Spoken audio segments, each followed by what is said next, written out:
সবাইকে আমার ইউটিউব চ্যানেলে স্বাগত জানাই। সবাই কেমন আছো? আশা করি সবাই খুব ভালো আছো। গতকাল ছিল বৃহস্পতিবার, তো আমি বানিয়েছিলাম দুপুরে ভাত, সবজি দিয়ে মুগের ডাল, বেগুন ভাজা, আমসত্ত্ব খেজুরের চাটনি আর সাথে পাঁপড়ও ছিল। এই ভিডিওতে আমি তোমাদের সাথে শেয়ার করব ডালের রেসিপিটা। তার জন্য দেখো পরিমাণ মতো আমি মুগ ডাল নিয়ে নিয়েছি, সেটাকে শুকনো কড়াই লাল লাল করে ভেজে নিচ্ছি।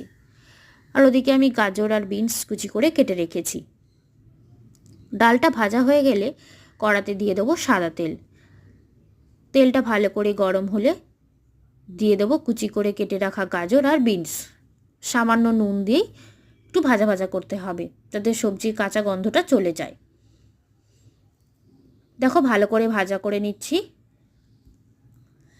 ভাজা হয়ে গেলে এবার প্রেসার কুকারে ডাল, ভেজে রাখা সবজি, নুন আর হলুদ দিয়ে সেদ্ধ করে নিতে হবে। আমি 2 সিটি দিয়েছিলাম, তাতেই সেদ্ধ হয়ে গেছিলো।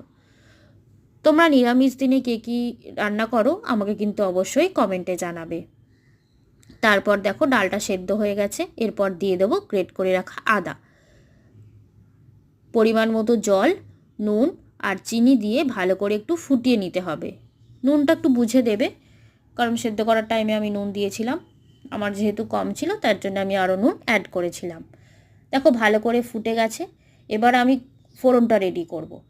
এবার একটা ছোট আমি সসপ্যান নিয়ে নিয়েছি, সেখানে আমি দিয়ে দেবো সাদা তেল। তেলটা ভালো করে গরম হলে আমি দিয়ে দেবো গোটা জিরে আর শুকনো লঙ্কা।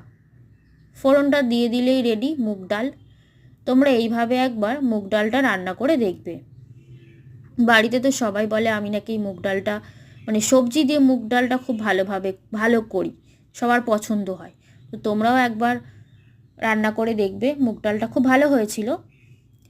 আর অনেকে কিন্তু আমার ভিডিও দেখছো কিন্তু চ্যানেলটাকে সাবস্ক্রাইব করছো না, চ্যানেলটা কিন্তু সাবস্ক্রাইব করে দিও। টাটা।